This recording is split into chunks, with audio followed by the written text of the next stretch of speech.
ఖచ్చితంగా. మీరెంత ఎక్కువగా ధ్యానం చేస్తూ ఉంటే, అంత ఎక్కువగా ఉత్పత్తులను అమ్మడం గురించిన ఆలోచనలు మీకు వస్తాయి. అది మన పని కదా! సేల్స్‌మెన్ పని చేస్తున్నప్పుడు మీరు దానిని సరిగ్గా చేయాలి. Sometimes you may have to use certain information.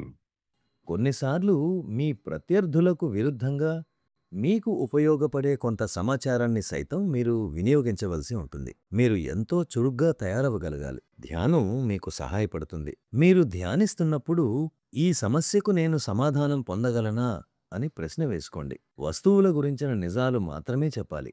ఆ వస్తువు యొక్క ప్రయోజనాలను చెప్పి వినియోగదారుని నిర్ణయానికే వదిలేయాలి. అలా మీరు వస్తువుల గురించి ప్రామాణికంగా వివరించాలి.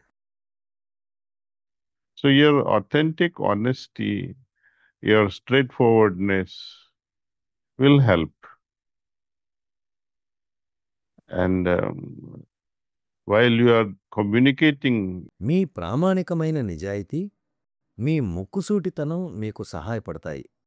అన్ని రకాల వినియోగదారులతో మాట్లాడుతున్నప్పుడు మీరు అంతరంగంలోని ధ్యాన స్థితిని ఆహ్వానిస్తూ, మాస్టర్ గారితో అనుసంధానమై ఉండి, ఏమి జరుగుతుందో చూడండి.